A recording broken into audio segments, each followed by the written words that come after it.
Привет! Сегодня мы с вами приготовим легкое в приготовлении и просто легкое меню, потому что после праздников нам хочется чего-нибудь полегче, но в то же время, конечно, чего-то вкусного. Именно это мы с вами сегодня и сделаем. Меня зовут Мария Мироневич. Начинаем готовить. Для завтрака на одну порцию я беру половинку сладкого перца. У меня вот такой красивый красненький. Перец я шинкую тоненькой соломкой. Не забывайте разогревать сковороду перед приготовлением. Отправляем ломтики перца на сковороду. Она у меня на среднем огне. Еще я беру половинку репчатого лука. Нарезаю сначала на полукружочки, а затем мелким-мелким кубиком. Кубики лука отправляем к нашему перчику. Быстренько все перемешиваем, потому что наш завтрак не только вкусный и полезный, но еще быстрый в приготовлении. Все, оставляем овощи пассероваться.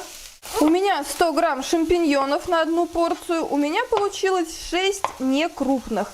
Нарезаю шампиньончики на четвертинки.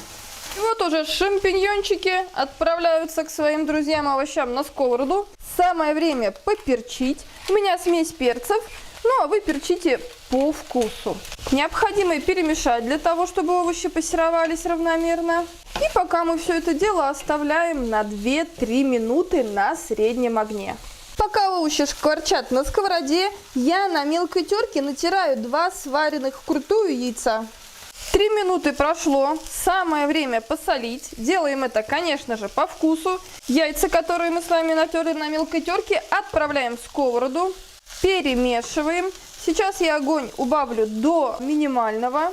Это нужно для того, чтобы наше блюдо окончательно изготовилось и все вкусы смешались. Этот аромат обещает нам вкусный, полезный, сытный и красивый завтрак. Для того, чтобы окончательно все стало единым целым, посыпаю сыром. Сыр у меня гауда, у меня его 50 граммов. Я натерла его на крупной терке. Теперь наша задача взять крышку и на медленном огне оставить на 2 минуты до того момента, как расплавится сыр. 2 минуты прошло, наш шикарный, простой завтрак готов. Он зарядит вас энергией, отличным настроением. Ну и на самом деле это просто очень вкусно. Добавим немного зелени. У меня сегодня петрушка. И, конечно, для того, чтобы наш день начался отлично, добавим свежих, красивых томатиков черри. Обязательно приготовьте такой завтрак, ведь это очень просто и очень вкусно. Приятного аппетита! Для следующего рецепта, а мы с вами будем готовить суп, это некая вариация солянки, потому что после праздников хочется одновременно и чего-то легкого, и чего-то такого пряного, вкусненького, остренького, ну и однозначно горячего. Поэтому мы с вами приготовим сегодня просто шикарный, простой, быстрый суп, очень-очень похожий на солянку. В кастрюле я уже разогрела 2 столовые ложки растительного масла. Отправляем туда половину нашей луковички и оставляем пассероваться. Крышкой сейчас накрывать не нужно. У меня 4 маринованных огурчика общим весом 150 граммов. Их нарезаю на вот такие полукольца. Сильно мелко не режу. У меня столовая ложка томатной пасты. Добавляю ее к нашему луку. Естественно, перемешиваю и немного обжариваю. Много томата добавлять не нужно, потому что должен быть такой просто некий флер, а не яркий насыщенный вкус. Огурчики добавляем также в кастрюлю. Как всегда, мы с вами готовим в одной посуде. Сегодня это одна кастрюлька у нас для супа. Перемешиваем и около 5 минут пассеруем лук с огурчиками и томатом на среднем огне. У меня 50 граммов черных маслин. Их я нарезаю на вот такие продолговатые четвертинки. Вы, если вам больше нравится или просто у вас дома на данный момент зеленые оливки, можете использовать их, будет также вкусно. Теперь добавляю 50 граммов заранее промытого длиннозерного риса. Рис мы тоже совсем немного обжариваем, для того, чтобы он впитал вот в себя масло. Будет очень вкусно. Требуется буквально минутка. Готовлю я по-прежнему на среднем огне. Добавляю банку тунца в собственном соусе. Вы можете использовать любую рыбную консерву, которая у вас, возможно, осталась после Нового года. У У меня тунец как раз после праздников и праздничных съемок в том числе и остался. Отлично, все ингредиенты в кастрюле. Остается добавить воды. Воду я доливаю до объема 1,5 литра, для того, чтобы наш суп получился насыщенным и на один раз. Теперь накрываю крышкой и готовлю на среднем огне после закипания около 10 минут. Индикатором для нас служит готовность риса.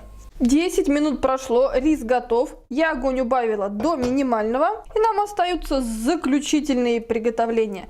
Добавляю чайную ложку копченой паприки, чайную ложку лимонного сока, маслины, которые мы с вами нарезали на четвертинки. По вкусу добавляю немного сахара для того, чтобы сбалансировать вкус. Немного присаливаю, не забывая о том, что огурчики соленые и маслины достаточно солоноватые. И, конечно же, перчу по вкусу.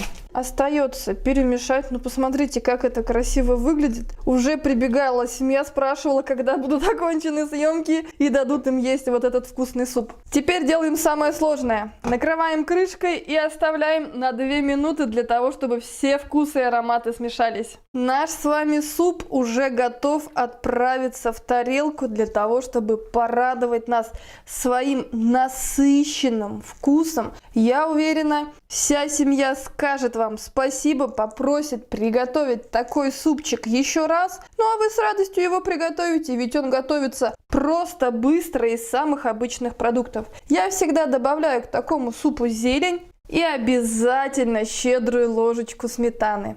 Приятного аппетита!